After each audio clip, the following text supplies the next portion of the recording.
मिताली मिताली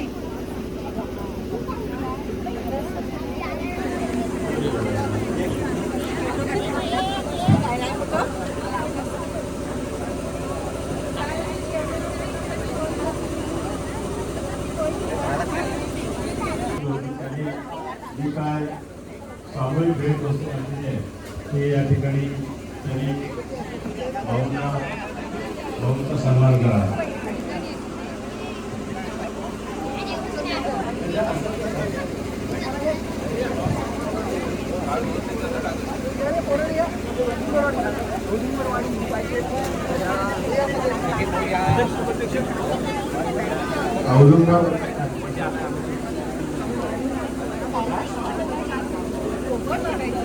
औदुंबरवाडी वस्तू देताना दोन बाजूला असे लागले दोन बाजूला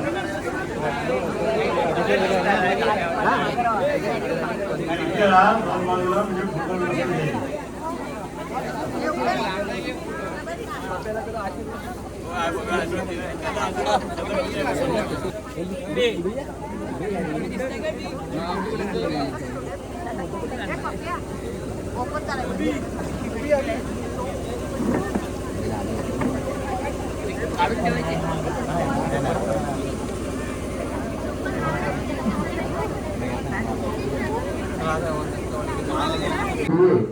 चंडिकावाडी यांचं संपूर्ण कुटुंब त्यांना 75व्या वाढदिवसानिमित्त शुभेच्छा देतील.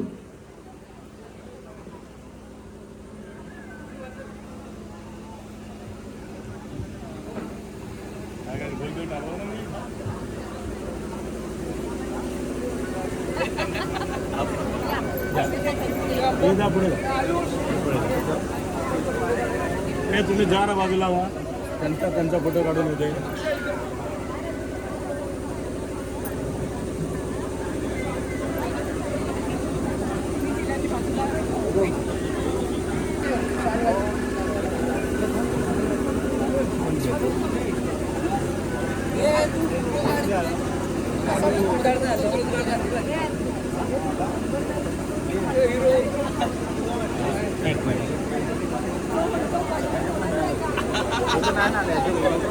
हे कुणाला भेट वस्तू द्यायच्या ते द्यायला सांग.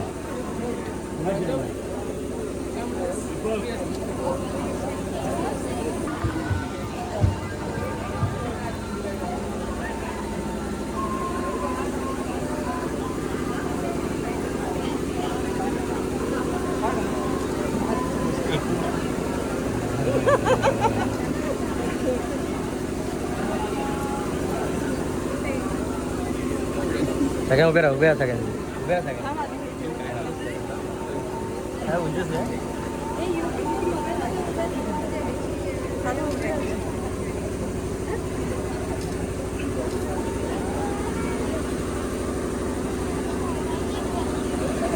बोल काय बोल ना. काय नको काय मागच्याला पण दिसू दे. हो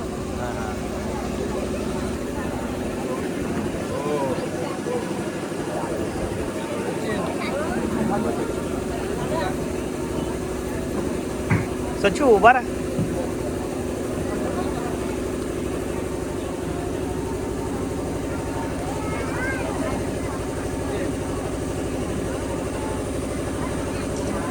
दिव्यांका मोरे हे सन्मानपत्र वाचेल.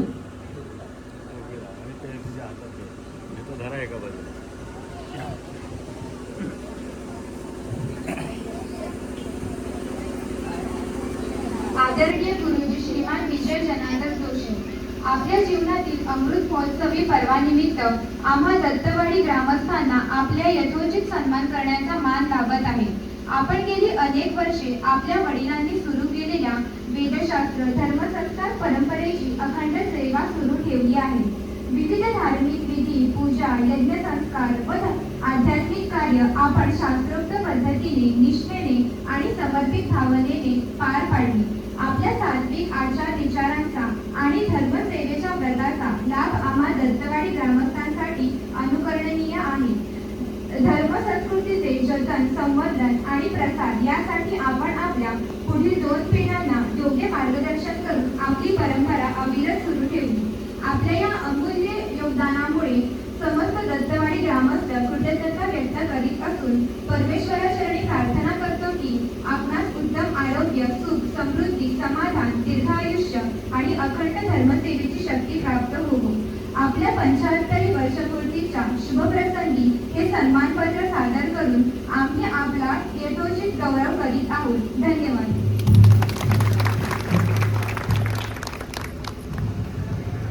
आपले मनोगत व्यक्त करतील.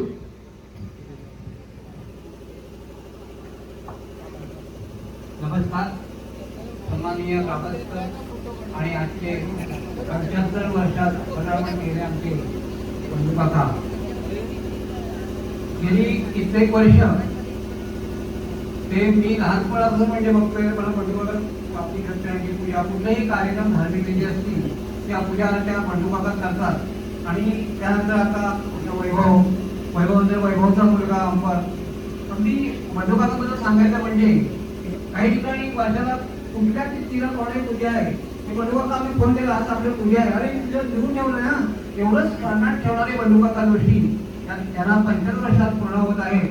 आमच्या औदुंबर वाडीतर्फे त्यांना मी त्यांचं पूर्वरित आयुष्य अगदी सुखकरच जावो अशी ईश्वराने प्रार्थना करतो आणि मनोगत संपूर्ण. जय हिंद, जय महाराज.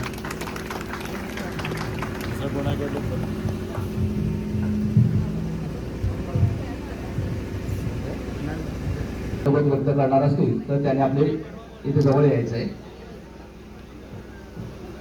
तसंच औदुंबरवाडीतील जयेंद्र कर्वेकर हे काकांना 75व्या वाढदिवसाच्या शुभेच्छा देतील.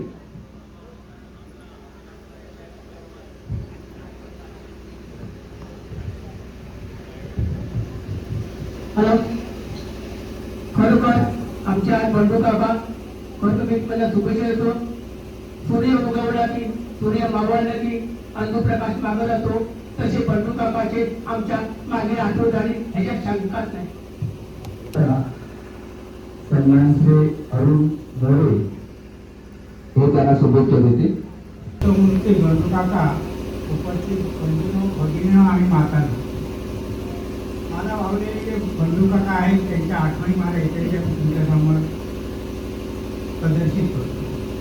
बंधू काकांचं आगमन ह्या क्षेत्रात झालं ते तुळशी विवाहाच्या कार्यक्रमाचे वेळी. बंधू काकांचे वडील जनुभाऊ, आमच्याकडे जनुभाऊ म्हणायचे, काही कामानिमित्त ते ह्या कार्यक्रमाला तुळशी विवाहाचे येऊ शकत नव्हते. आणि त्यांनी सांगितलं, बाबा मला अडचण नाही, मी काय येणार नाही, माझा मुलगा आहे तो येईल. तर त्याला सांभाळून घे. कारण पूर्वीच्या माता आहे, आता की नाही, पूर्वीचे फार त्याला टवाळपण असायचं. ते बडिया असला तुमचे लग्नाच्या वेळेच्या पाटाखाली फटाक्याच्या माळा ठेवणं आणि फटाकडे वाढणं असं काय प्रकार झाले आम्ही काय पाहिलं नाही. पण त्यांनी सांगितलं असं काय पूर्ण काय त्याला सांभाळून घ्या. आणि बंधू काका आले, आम्ही पण नुसतं बोलतो नवीन भटजीला बघायला.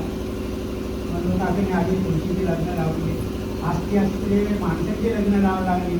थोडे दिवस त्यांनी स्वतःचं पण लग्न लावलं, नंतर मुलांचं लग्न लावलं, आता नातू आल्यामुळे लग्न लावली. तर असे बंधू काका अगदी जवळचे वाचतात. मी त्याचं बघता नाही, पण मला राहवलं नाही त्यांच्याबद्दलचा असलेला आपुलकी.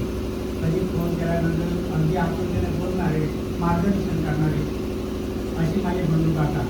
त्यांना देव उत्तम आरोग्य आणि उदंड आयुष्य देव ही प्रार्थना करून माझे बंधू सत्य सांगतो.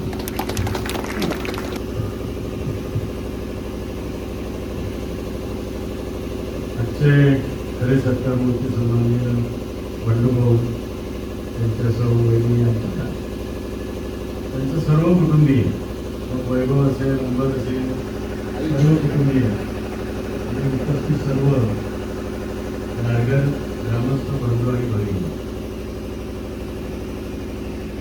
बंडूभाऊंबद्दल बोलताना त्यांच्या 4 पिढ्यांबद्दल मला म्हणावं. धनुभाऊंची आठवण या वेळेला काढली नाही तर ते चुकीचं होईल. जेव्हा मला वैभव म्हणाला की असा आपला कार्यक्रम घ्यायचा विचार आहे आणि सगळे ग्रामस्थ तुमच्या घरटीत यायला पाहिजे, मी स्वतः किंवा अंबर आम्ही घरटीत सगळींना निमंत्रण करणार. तरी यादी पण मागितली.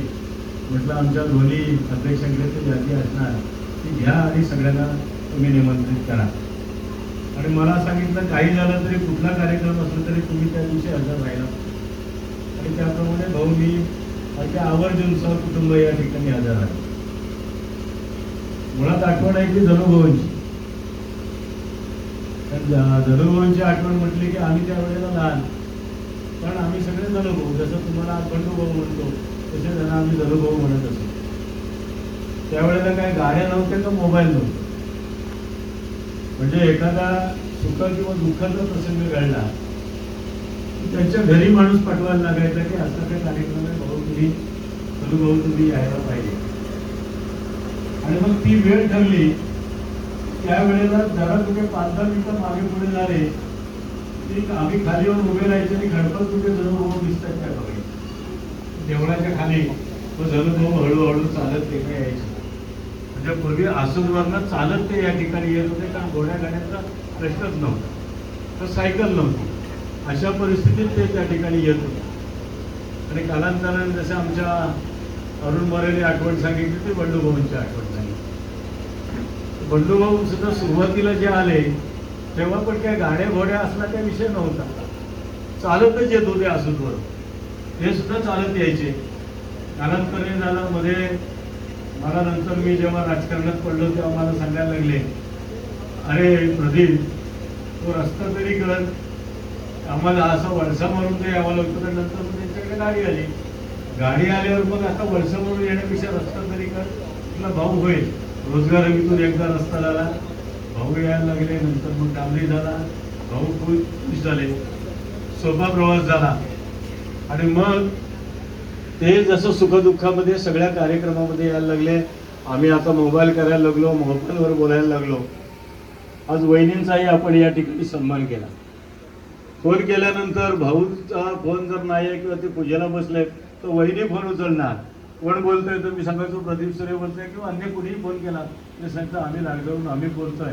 आणि मग बंडूभाऊ निळोपणचा बंडूभाऊ फोन करायचे आणि आजपर्यंत ते सतत येतात, ते पुढेही येत राहणार. पण कालांतराने हळूहळू वैभव यायला सुरुवात झाली. वैभवने त्यांचा वाटा अतिशय चांगल्या पद्धतीने चालवला. मठामध्ये सुद्धा कार्यक्रम केला की वैभवचं सगळ्यांना निमंत्रण, आपण सगळेजण तिथे राहायला लागलो. आणि हे होत असताना भाऊंचा नातू अंबर हा सुद्धा हळूहळू यायला लागला. तो जेव्हा आला तेव्हा मी आपला पहिला मागे उभा राहिलेला. म्हटलं हा काय करतोय. तो बापसे बेटा सवाई किंवा आज्यापेक्षा बेटा नातू सवाई अशा पद्धतीनं तो सुद्धा मंत्रोच्चार करायला लागला आणि अतिशय चांगल्या पद्धतीनं या ठिकाणी काम व्हायला लागलं.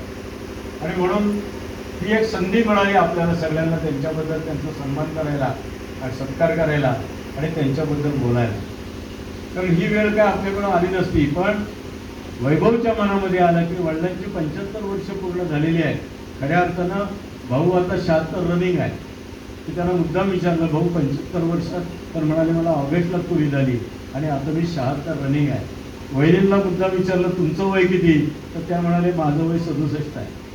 अशी ही जोडी आता म्हणजे धनुभाऊंच्या कालावधीपासून आजपर्यंत अतिशय चांगल्या पद्धतीनं आपल्या गावाला त्यांनी जो काय आपण या ठिकाणी वाचन करून आमच्या येण्यात दाखवला त्या पद्धतीनं धार्मिक असो म्हणजे सुख आणि दुःख या सगळ्यामध्ये बंडूभाऊंनी आणि त्यांच्या संपूर्ण कुटुंबाने अतिशय चांगल्या पद्धतीनं जो जनुभाऊंचा वाटा होता तो पुढे चालवलेला आहे आणि तो अखंड अबाधित राहील.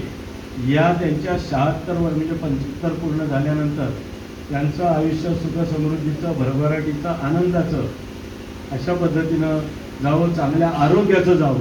नेहमी आपल्यासाठी ते बोलतात. आज आम्ही जो बोलतो ते ह्या सगळ्यांच्या वतीने बोलतो आहे की तुमचं संपूर्ण घर सुख समृद्धी, भरभराट आणि अतिशय आनंदाचं, चांगल्या आरोग्याचं जावं अशी सगळ्यांच्या वतीने तुम्हाला शुभेच्छा देतो आणि इथंच थांबतो. धन्यवाद. जय हिंद, जय महाराष्ट्र.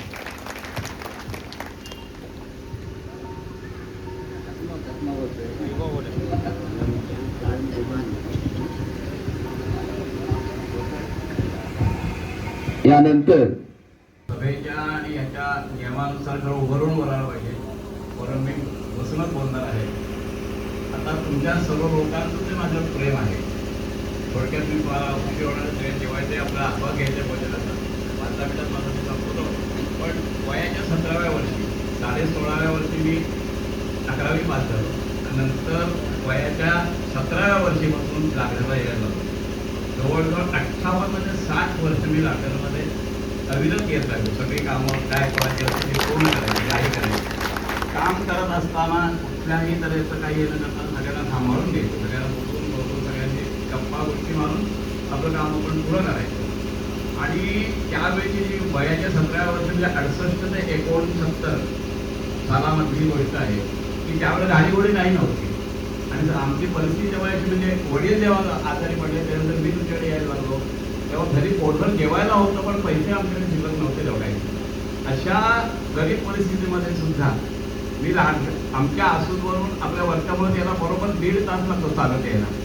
मी 1.5 तासामध्ये यायचो. आणि त्यावेळेस आता कसं आहे, आता काळानुसार खूप कामं वाढली, वास्तुशांती, सत्यपूजा, याच्या सगळी लोकांची सगळी कामं दिण्याशांती व्हायला लागली.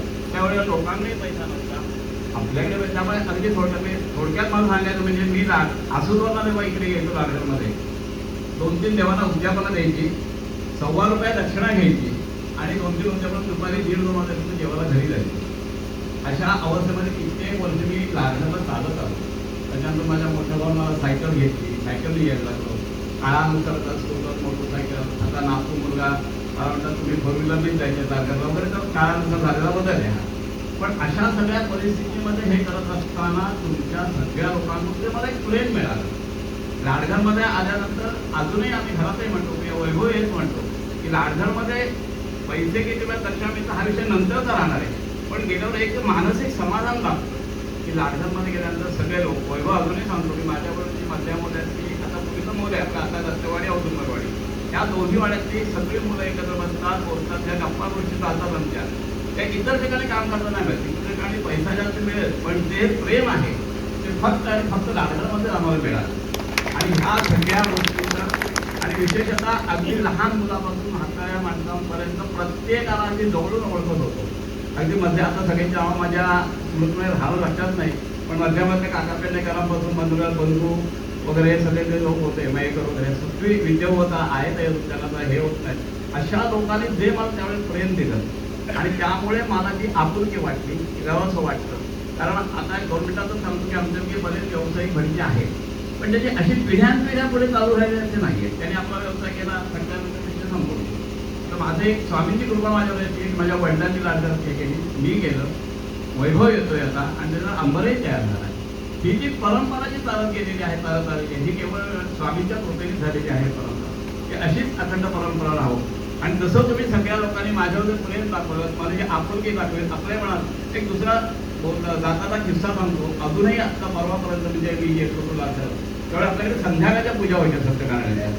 आणि पूजा होता मी जेव्हा घरी सायकलने जायचो तर कित्येक मुलाचे लोक मला सांगायचे काका घरी गेल्यावर फोन करा मला. ही जी आपुलकी होती की आपले भटजी आपल्या घरी व्यवस्थित गेले की नाही, ही जी आपुलकी हे कुठेही बघायला मिळत नाही. मी प्रत्येक लोकांना सांगतो की ही जी मला लाडघरपूर आपुलकी होती, खरोखर सांगतो मी संध्याकाळी 6-7 वाजता पूजा करून जर घरी गेलो तर इथं कित्येक लोक मला सांगायचे भाऊ घरी गेले की फोन करा पुण्याचा. ही जी आपुलकी, ही जी आपलेपणा आहे हा कुठेही बघायला मिळत नाही. वैभव अनेक आता वैभव मोठ्या थरावरती विक्री व्यवसाय करतो, कामं करतो, पण हे जे लाडघरमध्ये जे प्रेम आहे, आपुलकी आहे, ती कुठेही बघायला मिळत नाही. अशीच अखंड माझा मुलगा, माझा नातू पुढच्या पिढीला मिळो हीच स्वामीचरणी प्रार्थना करतो आणि माझं 2 शब्द मी संपतो. हा 1 मिनिट, सगळ्यांनी भोजनाचा आस्वाद घ्यायचा आहे. अतिशय मनमोकळेपणाने भाऊने जे मनातलं होतं, म्हणजे आपल्या मनातलं जे प्रेम होतं ते आपण व्यक्त केलं आणि भाऊंच्या मनातलं जे प्रेम होतं ते त्यांनी या ठिकाणी व्यक्त केलं. भाऊ, हे प्रेम अखंड नारगेर गावचं तुमच्यावर राहील आणि तुमचं नारगेर गावावर राहील याची पूर्णपणाने खात्री आहे. आणि या ठिकाणी भाऊंच्या वतीनं म्हणजे त्यांच्या कुटुंबियांच्या वतीनं आपल्या सगळ्यांची भोजनाची व्यवस्था केलेली आहे. ते सर्वांनी भोजन घेऊनच या ठिकाणाहून निघायचं आहे एवढंच सांगतो आणि हा सत्कारचा कार्यक्रम या ठिकाणी संपला असं जे आहे.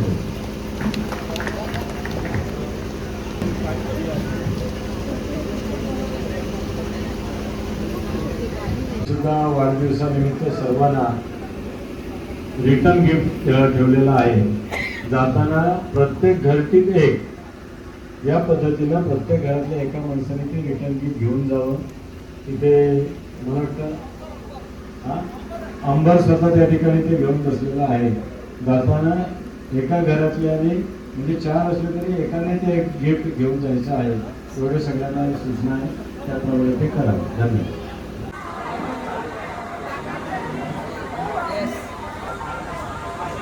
आजोबांच्या 75व्या वाढदिवसानिमित्त आम्ही सगळे आलो होतो. तर हे आम्हाला रिटर्न गिफ्ट दिलं सुंदर आणि वैभव जोशी आहे ना. तर आम्ही सुर्वे कुटुंबीय दत्तवाडी लाडगाव प्रेमापोटी इथे आलेलो आहोत. तर तुमचा आम्ही स्वीकार करतोय. धन्यवाद. प्रेम राहू दे. चला.